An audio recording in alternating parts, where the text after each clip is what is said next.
Shalom God Lovers, bertemu kembali dalam program Words from Heaven. Kita akan memulai hari kita dengan membaca dan merenungkan kebenaran firman Tuhan. Pagi ini kita mau belajar tentang salib yang membenarkan hidup kita. Arti dan makna salib, istilah yang dipakai untuk kata salib diambil dari bahasa Yunani yaitu stauros, berasal dari kata kerja menyalibkan. Salib adalah suatu balok yang melintangi balok yang lain atau dua balok kayu yang dibuat bersilang, yang pada zaman purbakala dipergunakan orang sebagai alat untuk menyiksa orang yang dijatuhi hukuman mati yang disebabkan perbuatannya yang jahat, terlebih orang yang tidak mau taat kepada peraturan dalam sebuah perintah. Menurut Kamus Besar Bahasa Indonesia, kasih karunia itu adalah kata benda. Kasih, belas kasih, pemberian atau anugerah dari yang lebih tinggi kedudukannya kepada yang lebih rendah. Kasih karunia adalah kasih karunia Allah yang tidak layak diberikan kepada kita karena kita adalah orang-orang tercela. Kita sebenarnya adalah orang-orang berdosa. Dan kita sudah melanggar hukum-hukum yang ditetapkan Tuhan. Kita seharusnya mendapat murka dan hukuman Tuhan. Tetapi bukannya hukuman, kita malah menerima pengampunan, kasih Allah. Hidup kita dimerdekakan, dibebaskan. Itu adalah kasih karunia Allah yang luar biasa kepada kita. Kasih karunia adalah latar belakang dari semua rencana keselamatan dari Allah kepada manusia. Itu sebabnya Paulus dalam suratnya kepada jemaat di Efesus 2 ayat 8-9. Sebab karena kasih karunia kamu diselamatkan oleh iman. Itu bukan hasil usahamu, tetapi pemberian Allah. Itu bukan hasil pekerjaanmu. Jangan ada orang yang memegahkan diri.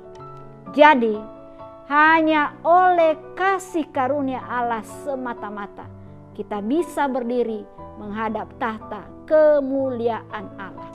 Dengan kasih karunia Allah kita telah dibawa ke dalam posisi yang sudah dibenarkan. Roma 5 ayat 1. Sebab itu kita yang dibenarkan karena iman, kita hidup dalam damai sejahtera dengan Allah oleh karena Tuhan kita Yesus Kristus. Jadi siapa yang ada di dalam Kristus adalah ciptaan baru, yang lama sudah berlalu, sesungguhnya yang baru sudah datang. 2 Korintus 5 ayat 17. Apa dampaknya kita menerima kasih karunia? Yang pertama, yakinlah Allah mengampuni dosa-dosa kita.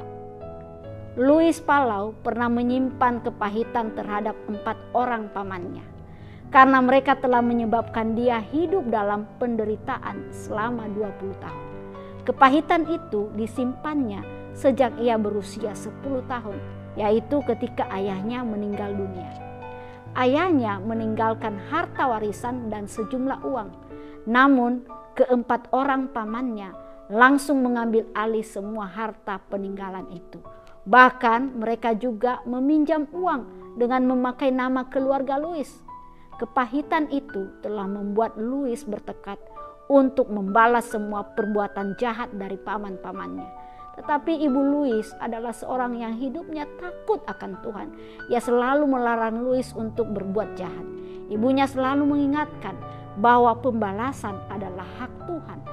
Dan kata-kata ibunya mampu meredam emosinya walaupun hanya sementara saja. 27 tahun kemudian ketika ia akan melaksanakan niatnya untuk balas dendam, Tuhan menjamah hati Louis. Ia mengajarkan secara langsung kepada Louis tentang pengampunan penuh. Jamahan Tuhan yang luar biasa itu mampu menghancurkan kebencian yang ada di dalam hati Louis yang selama ini sudah membatu, sehingga ia menjadi pengajar yang menyerukan bahwa setiap orang harus melepaskan pengampunan penuh dan selebihnya percaya bahwa Tuhan pasti memberikan keadilan. Allah mau menerima kita apa adanya. Dia tidak pernah mengungkit-ungkit dosa kita, kegagalan atau kelemahan kita di masa lalu. Percayalah, Tuhan mau menerima kita apa adanya. Tuhan tidak memandang masa lalu kita seburuk apapun. Ya, dosa yang kita lakukan, Tuhan mau mengampuni kita. Yang kedua, Allah menolong kita tepat pada waktunya. Sebab itu, marilah kita dengan penuh keberanian menghampiri tahta kasih karunia, supaya kita menerima rahmat dan menemukan kasih karunia untuk mendapatkan pertolongan kita pada waktunya. Ibrani 4 ayat 16. Allah kita selalu tepat waktu. Waktu menolong kita dalam segala sesuatu tidak terlalu cepat dan tidak pernah terlambat. Pas, tepat waktu. Tuhan bisa pakai berbagai cara untuk menolong setiap kita. Ada orang-orang yang di sekitar kita bisa dipakai Tuhan untuk berbelas kasihan menolong kita. Dan ada banyak hal-hal yang tidak bisa kita pahami, tidak bisa kita selami dengan pikiran kita. Tuhan menolong kita secara ajaib, penyertaannya sempurna dalam hidup kita. Yang ketiga, Allah pasti mencukupkan kebutuhan kita. 2 Korintus 9 ayat 8. Dan Allah sanggup melimpahkan segala kasih karunia kepada kamu, supaya kamu senantiasa berkecukupan di dalam segala sesuatu, dan malah berkelebihan di dalam berbagai kebajikan. Disadari atau tidak, tapi saya mau katakan, Allah kita Allah yang dahsyat, tahu betul segala yang kita butuhkan. Ia mau supaya kita senantiasa berkecukupan. Ini tidak hanya bicara tentang uang, harta, atau kekayaan, tapi ini bicara dalam segala sesuatu. Ada kemampuan, ada potensi, ada karakter, cara pandang, harus selalu diubahkan hari lepas hari dalam pelbagai kebajikan, sehingga terang Kristus itu bisa nampak dan menerangi kegelapan yang ada di sekitar kita. Allah ingin kita kaya dengan kebajikan, dengan hal-hal yang baik yang harus muncul dan nyata dalam sikap dan karakter kita setiap hari. Jika kita bilang kita adalah anak Bapa, maka cerminkanlah sikap Bapa di dalam kehidupan kita. Kita berdoa. Terima kasih Bapa yang baik. Kami bersyukur salib Kristus sudah membenarkan kami dan sudah mengangkat kami dari lumpur dosa, sudah menerima kami apa adanya kami. Terima kasih Tuhan untuk pemulihan, terima kasih untuk kemerdekaan yang Tuhan nyatakan di dalam kehidupan kami. Kami serahkan hidup kami sepanjang hari ini di dalam tangan Tuhan yang penuh kuasa.